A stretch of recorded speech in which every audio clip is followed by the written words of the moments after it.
All right, so are you ready to dive into some serious history? Oh, absolutely.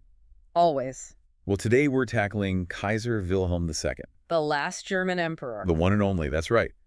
You've sent us some really fascinating stuff Hmm. about him, excerpts about his life, his personality, His ambitions, role in World War One. exactly, the whole 9 yards. So let's unpack all this. What do you say? Let's do it. I think what's so fascinating about Wilhelm II is that he embodies the grandeur and kind of the contradictions of the German Empire. I've already seen that, just looking at some of these early biographical snippets. I mean, the guy was born in 1859, grandson of Queen Victoria. Talk about privilege. Talk about privilege. But at the same time, he enters the world with this withered arm, right?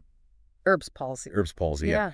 And I just can't imagine how that must have shaped his worldview, especially Yeah. growing up in a society where military strength was everything. Oh, absolutely. It had a profound impact. I think it's no exaggeration to say that this physical disability fueled a lifelong insecurity. Mm. And this burning desire to prove his strength. It makes total sense. And then you layer on top of that the kind of upbringing he had. Right. This strict Prussian military education, all about discipline. Belief in Germany's military destiny. Like almost a recipe for overcompensation, wouldn't you say? Yeah, it's a very astute observation, actually. And it gets even more interesting when you consider his mother, Oh, right. daughter of Queen Victoria.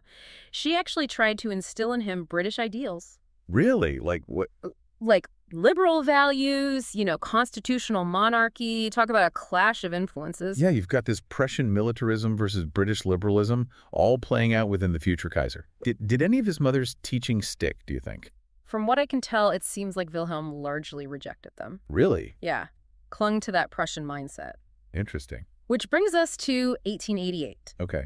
A young and ambitious Wilhelm, just 29 years old, Wow. ascends to the throne. Europe's ripe for change. Exactly. And Wilhelm, unlike his predecessors, he was eager to make his mark. Oh, on his terms. Absolutely. And one of the first things he does is he dismisses Otto von Bismarck The Iron Chancellor. in 1890. I mean, that's not just a power move, right? That's a total shakeup of the established order. Bismarck was like the architect of German unification, the master of realpolitik, that careful balancing act of diplomacy.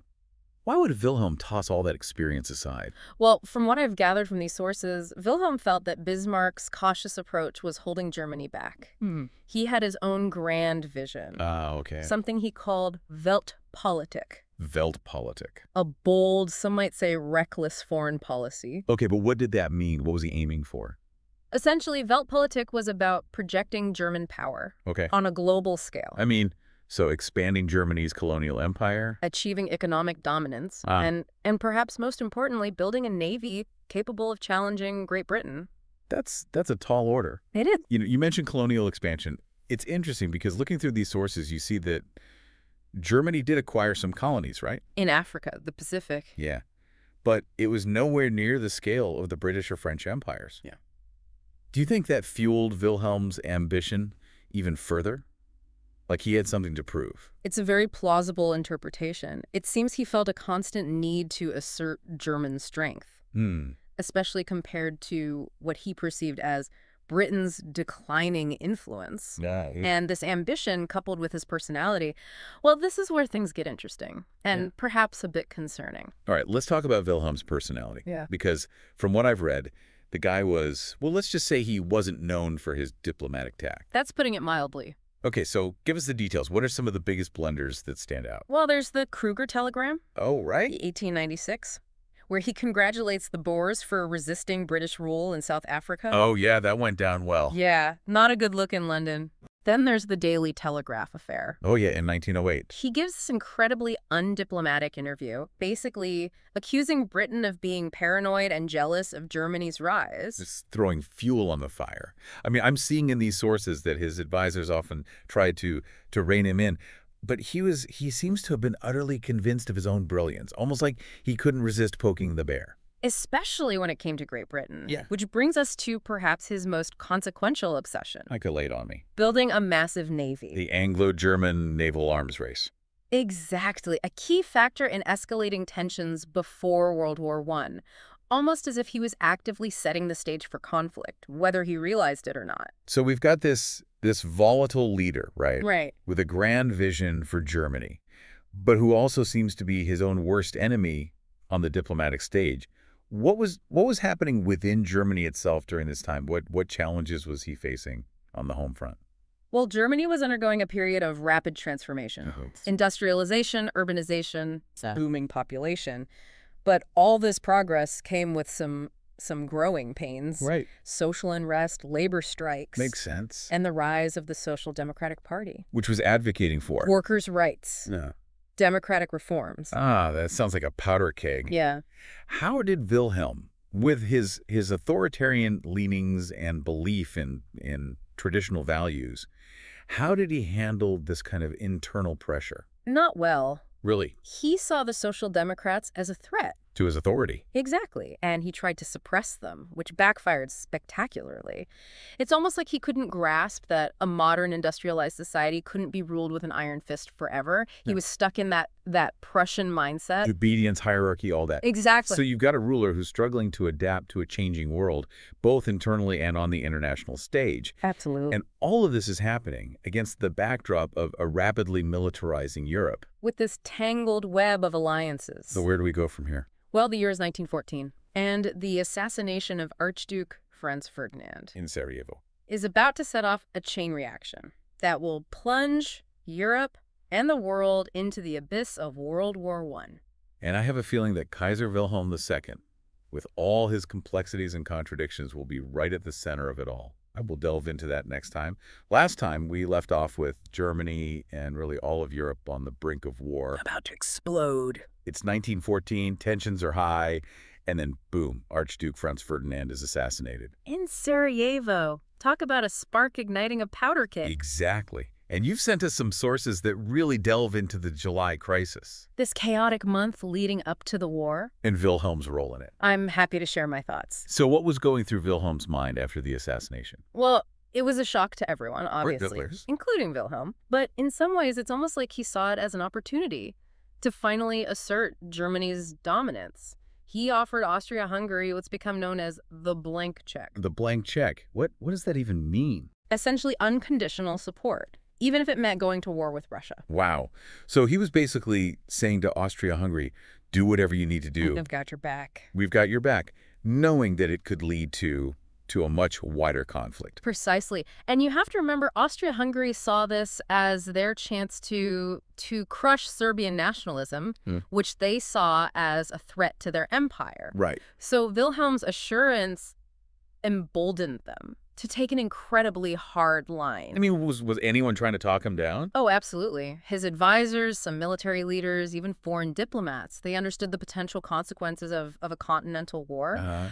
But Wilhelm, convinced of Germany's military strength, maybe blinded by his own ambition, he seemed to believe that a show of force would deter Russia and prevent a larger conflict. And of course, he was wrong. Tragically wrong. Russia mobilized its troops, and then the alliance system kicked in. That's tangled web of treaties. Decades in the making. It's amazing how quickly things escalated.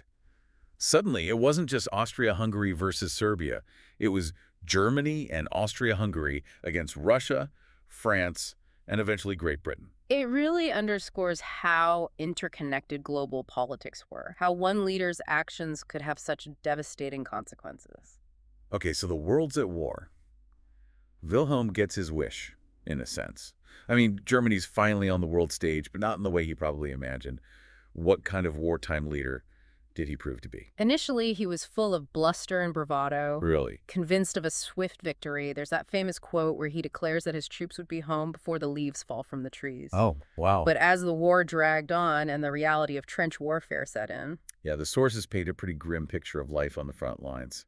Millions of soldiers trapped in these muddy trenches. Facing machine guns, poison gas. Horrible. It was a far cry from the glorious battles Wilhelm probably envisioned. Absolutely.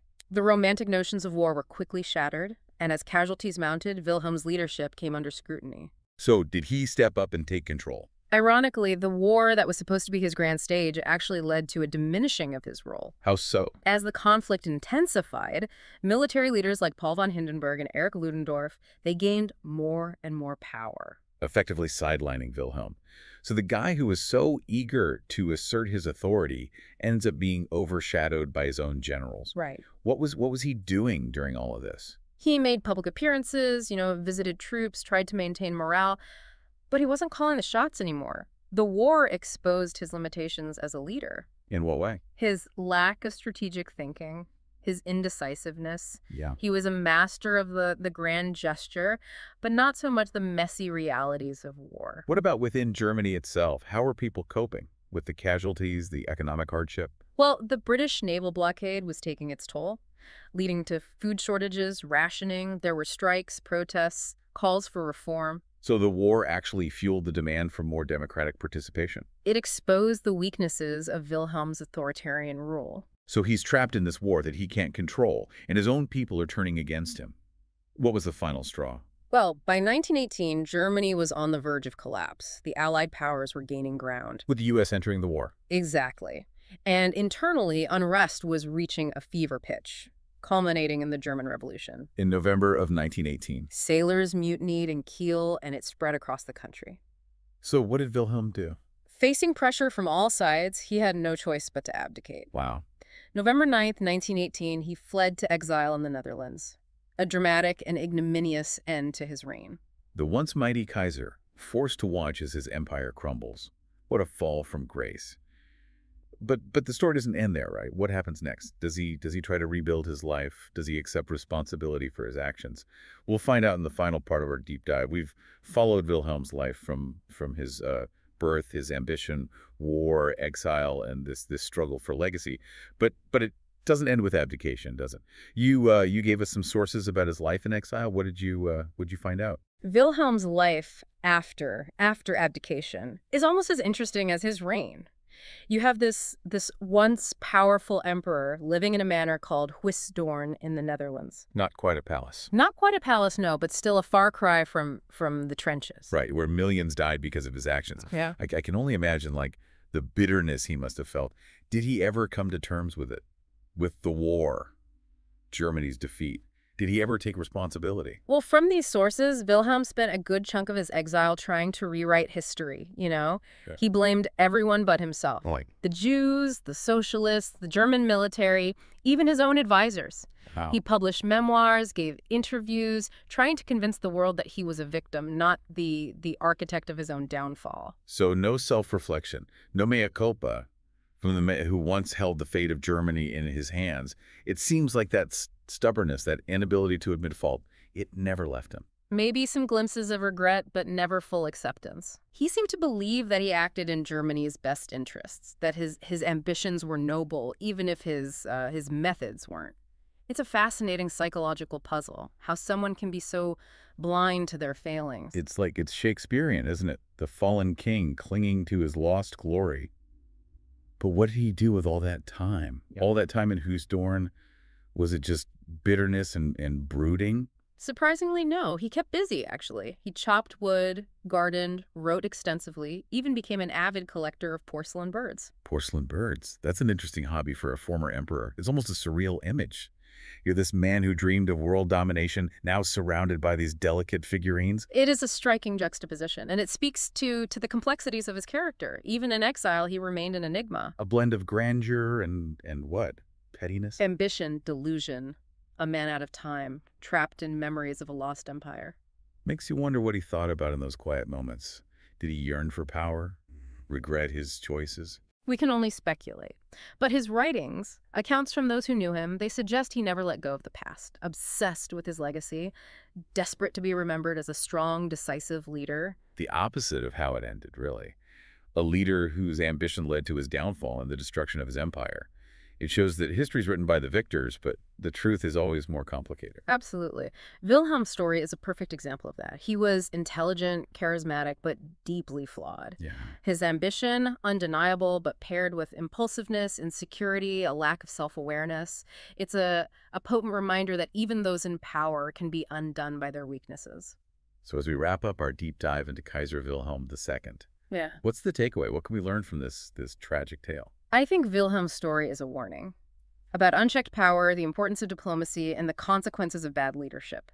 It reminds us that even the most powerful are shaped by forces they can't control, and their choices echo through history. We've covered a lot today. Birth, ambition, war, exile, the struggle for legacy. It's been a journey through a pivotal point in history, one that still resonates with us today. And as with any deep dive, there's always more to discover. Wilhelm's story is just one thread in the tapestry of the 20th century. I encourage you to keep researching, delve deeper, and form your own conclusions about this fascinating and controversial figure. Thanks for joining us on this deep dive into the life of Kaiser Wilhelm II. We hope it sparked your curiosity and inspired you to keep exploring the past because it helps us understand the present and shape the future.